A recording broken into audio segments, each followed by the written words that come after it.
ए बाबू रुका। का बचवा? हमारे कोल्ला लाग बे। तोरे ससुर हमेशा कोल्ला लाग रहा था। अच्छा चल ठीक बा, हाँ जी हाँ गया। हाँ ठीक बे। भाई बैठे जा।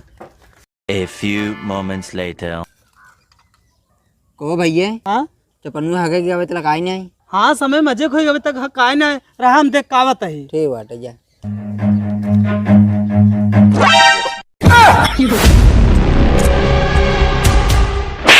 घरे ससुर हो तो बरात जाते तो छेड़ चढ़ाव चला है।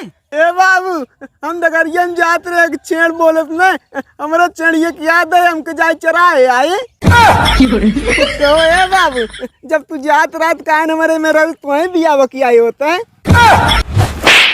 चल सारे तो छेड़े चलो भी तो जिंदगी में बियाह ना हो। चल ले बात उठे बकरी दी